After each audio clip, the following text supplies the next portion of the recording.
Hi, here we are in my room in the Martin Museum with some of my relatives. My cousin Robert, who I grew up with, and my nephew Matt.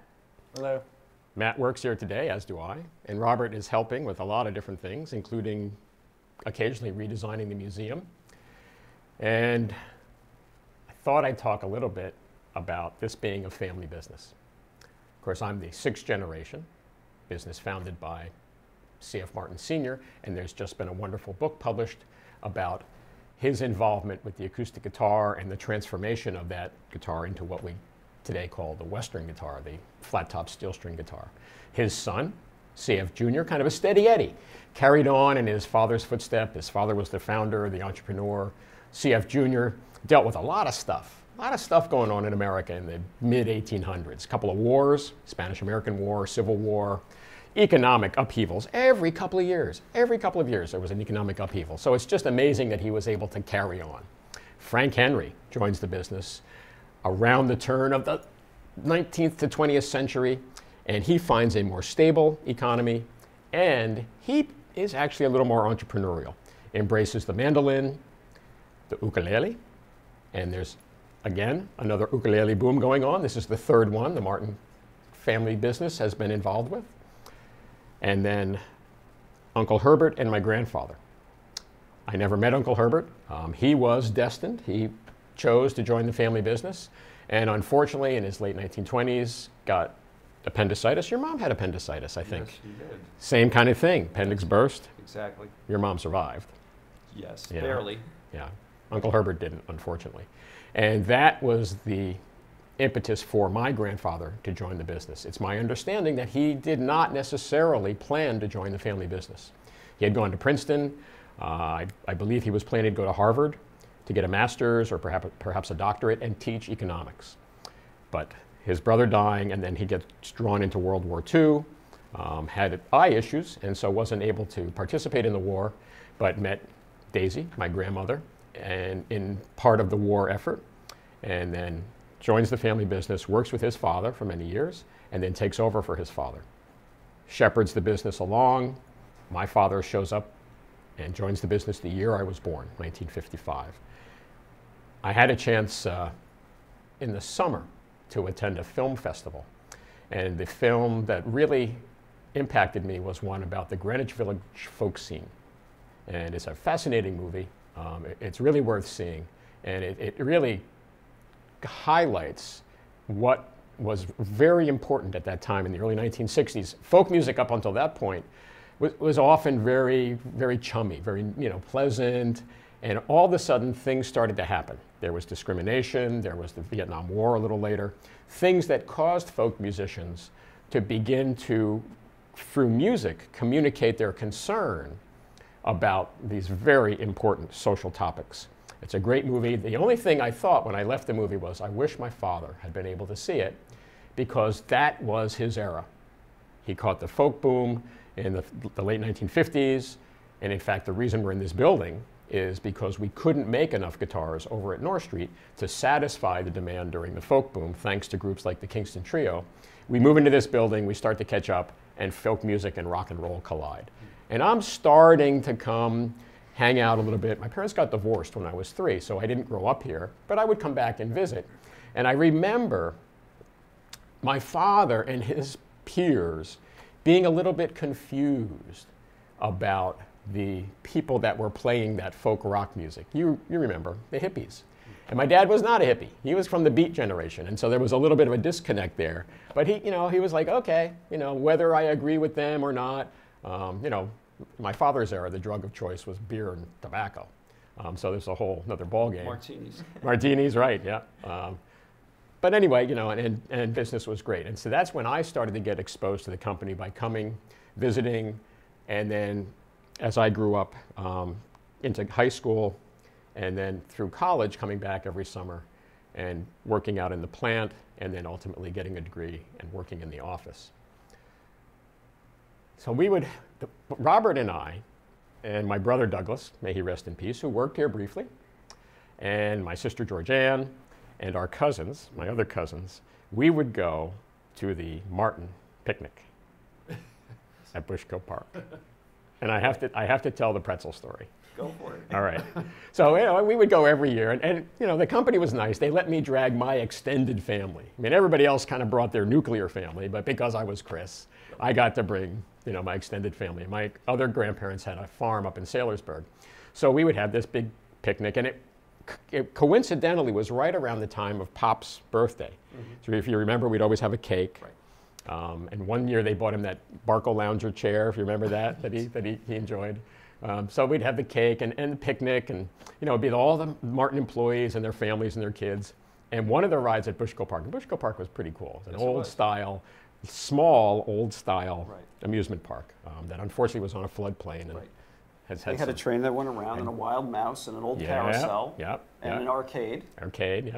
What else? What was that? The whip. The whip. And the fun house. The fun house with the big barrel. They had, the old-fashioned fun house with and the creaky stairs and the wooden slide. It was great. It was a lot. We could have just lived there. Yes, we could have. So the pretzel was a fun house ride, and they had little cars. Cars sat 2 people, right? On a third rail. On a rail. But I don't think it wasn't like the subway in New York or anything. We never found out. So one year we decided we're going to bring flashlights and check this place out. Well, it turns out it's just like a cinder block room. Exactly. Right? With a couple pieces of string hanging down that made it feel like cobwebs. That's right. It was supposed to scare you. Well, in dark it was, because there were strobe lights and black lights. And I think there was a coffin with something in it. Yes, there was. And there was a gorilla. Yes. Big gorilla, right in the corner with a light on. So we have a plan. So we all line up outside the pretzel. Teenagers aren't the clearest thinking people in the world. No. We were young teens. Yeah, although I was always the driver. Because I was the oldest. You were old enough to know better.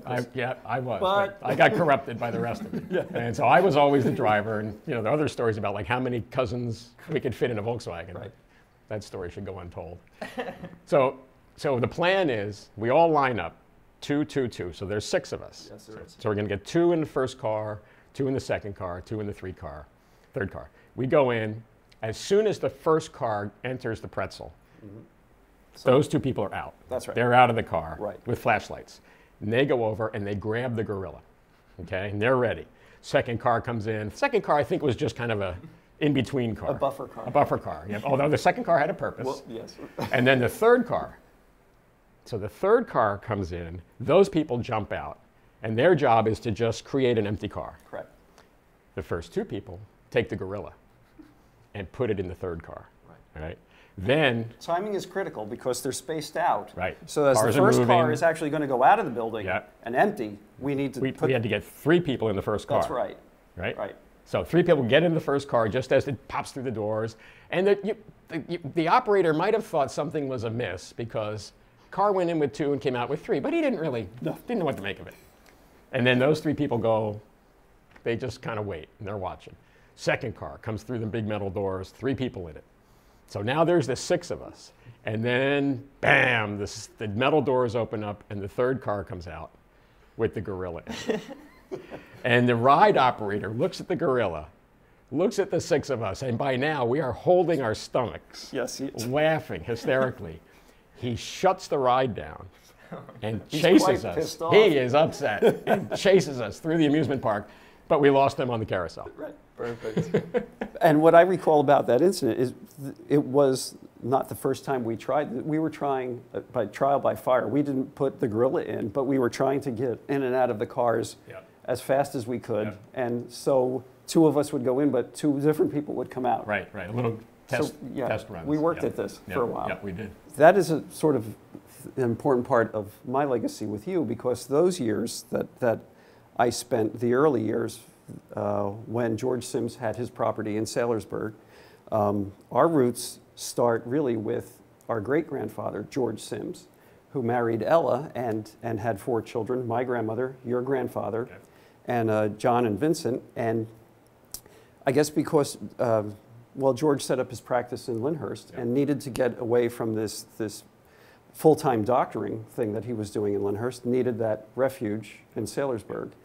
And you mentioned my mother's appendix. Well, it burst, and she recovered and did a lot of recuperating. She nearly died, but recovered up there in Pennsylvania, where the Blocks had a home. They were renting that place, and so my grandmother and my mother were living up there like for a very long time. So my mother could learn to walk on those back roads where we used to drive the trucks. So yeah, however, and I'm not so sure of that history of George Sims, but you had Anne, who moved up there, and she had her 4 boys, and Uncle Pete, who moved close by and had John and Michelle, and I was lucky enough to be going up every weekend, and you would go up every other weekend because George couldn't take 2 weekends off. Right. He and Uncle Rob split covering the weekends because they were both physicians in Lyndhurst. Those years that I can remember, I guess from 4 to 5 and onward to teenage years, were spent in this idyllic farmland. It was so beautiful. It had that lake, it had a huge pool table, and as we grew up, you know, we got involved in different activities and driving old farm trucks around. And motorcycles. Motorcycles. We played a lot of darts, I remember. Shot a lot of pool, did a lot of stuff on the lake. And that, to me, was such an incredible time for me as a person, but also as an artist. But what I remember, because I was an only child, and as we got older, I remember you and I drove up to pick up Doug in Vermont from, I think, when he was staying at camp up there. Now, being an only child, that enabled me to go with you because I know you never really left anybody out. So if you invited one of the other cousins, you'd have to invite all the brothers. And so me being an only child and maybe just a little older, closer to your age, I got to go with a lot of things with you. We went down to New Hope when you had the VW van. Which I should have kept. They're very collectible. Yes, they are. But as an artist then, too, being in that location and seeing how nature works and the beauty of everything was very inspiring. But oddly, what I remember most during those years was that the guitar company was really never mentioned. There were not guitars around the farm, if I can recall. None of us played guitar, really. And so, you know, we didn't look upon you as the heir to some great you were Chris. And Chris was a lot of fun. And we did a lot of fun stuff together, didn't we? But of course, then life got in the way and you went off to college. And, you know, we had different endeavors. We had jobs now that we had to go to, or we met women and got married and families. And all of a sudden, the sad part about that was that there were 25 years that we didn't really see each other. And I didn't see those cousins who weren't really cousins. You weren't, to me, a cousin. You were brothers and sisters. And I miss that. I miss that a lot. And well, I briefly thought about buying the farm. And Diane said, Chris, if you buy this farm, nothing's going to change. It will just be a continuation of your childhood. And I'm like, yes? And what's wrong with that? The trucks and the motorcycles are all there. That's right. And the tractor, which broke every other weekend. Right. So it was a bit of a monster, that thing. Yes, it was. And I remember cutting lawns as you did. And I remember something that I don't know if it ever came true for you, but you always told me the property that you were going to own as an adult was going to have AstroTurf on it. No lawns to cut. No, I have lawns. Nothing to take care of. Right. But yeah, that part for the last 25 years when we didn't get together was just, I think there was something lacking in my life. And of course, you were busy with business. I mean, it wasn't, and you were under a lot of stress trying to take a business that was maybe not doing as well as it should have and turn that around. And then unfortunately we had cousin John who passed away, and I think that was when I got the invitation from you. If you ever have an idea for some kind of guitar design or something, send it in. All right. And my first thought was a Johnny Cash guitar. I mean, I know you had done one, but I read liner notes to an album that said his proudest possession was one of the guitars that was signed by yourself and your grandfather, CF III. And I thought, yeah, this sounds like a great avenue. And then I was doing some research on your company and realized, wow, the 175th anniversary is coming up. And I submitted a quick drawing and a quick watercolor study. I took you at your word because I really wanted to work with you and for you and at this company for the longest time. So I was really serious about this. And I think the legend has it that you saw it handed to Dick the same day you were having a meeting regarding what you were going to do for the 175th. And here was this watercolor illustration that seemed really appropriate. And that's when it's... Is that? Yes. And that, well, these are the... I'll just bring this. These are the finished illustrations. Okay. All right. But, you know, I had done a quick watercolor study of the same sort of style with CF Senior and the factory and this close-up of this guitar design. And I guess it intrigued enough people. Well, I thought it was nice. Yeah. But I'm like, well, yeah, Robert's a graphic illustrator. Of course it's going to be nice. Right. But when Dick saw it, he's like, no, Chris, this is like really nice. I'm like, oh, okay. Well, I guess it takes one artist to acknowledge another, you know? So that's where our new relationship started, and it's been a blast for the last 6 years. Yeah. And Good. not just doing artwork, but doing your collection here and designing other things and enhancing the Well, you tour got involved route. in the tour route? Yeah. Yeah. So, And what was cool is that I had seen your art pieces before I had even met you. Right. Because we had met about, I guess, a year ago.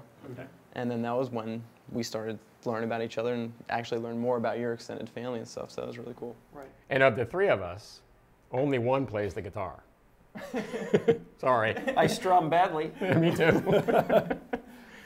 Now, my family is relatively small, and I've always been visiting Chris and coming down to the shore houses and Since you were, I mean, very little. Yeah. And my mother is Chris's wife's sister, and they were always very close. So our families were always very together during holidays and during vacations. Summer vacations. Yeah. Absolutely. Yeah. And it was, I never really pictured myself becoming a part of this business or being involved, but I had graduated college, and I come from a rather non-traditional background, but Chris had offered me a job here, and As an intern. right. And one thing led to another, and Martin Guitar quickly became my home, and something that I really like being a part of, and something I wish to protect, and what you developed it into. Well, and it's nice, you know, when you have a family member who joins an enterprise like this and makes their own way. You know, I hear a lot of stories about family and businesses, and the stories can go either way. So here are two examples of the stories going the right way. But, you know, it's a challenge in a family business.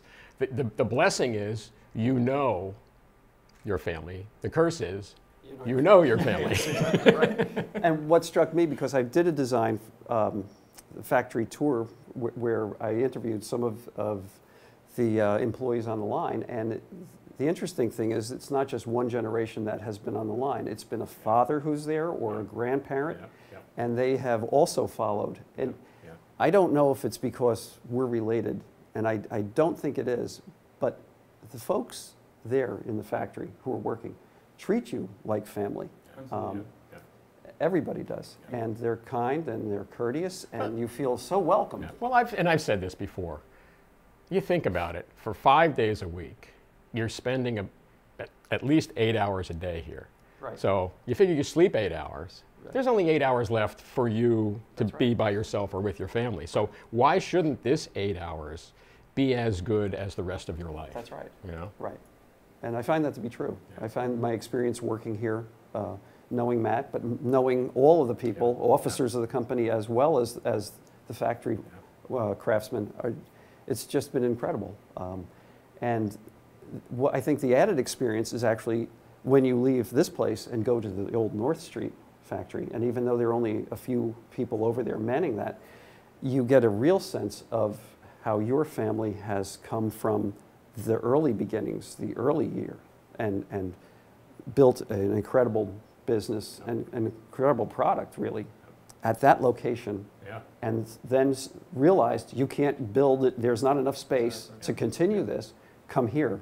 Well, I'm in awe, you know, when I go out and see the technology we have available today. Right. And I think, you know, the product, it's as good as it's always been. Yes. But back then, they didn't have that kind of technology. Right. How did they do all it? All the CNCs and all of the... They didn't even have climate control. Exactly.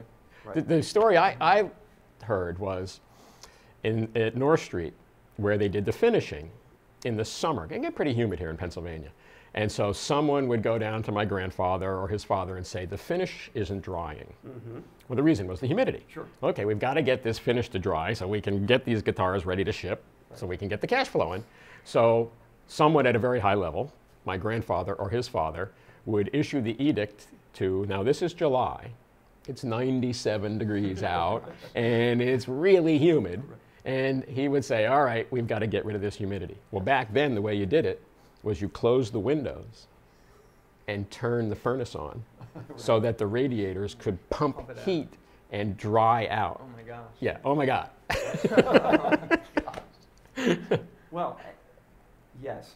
I mean, that side is very hard to understand in today's modern society where you have all of this great equipment to work with. But the quality was fantastic then and still, incredible today. Yeah, that's I think that's what keeps us going, is we have this tradition, we have this bar, you know, was raised very high by CF Senior and maintained by all of my ancestors. Yes. What was your experience like as a young guy, coming here, say, for the first time, when I know you weren't really inclined to want to work in the guitar business either? My mother, you know, the divorce was ugly.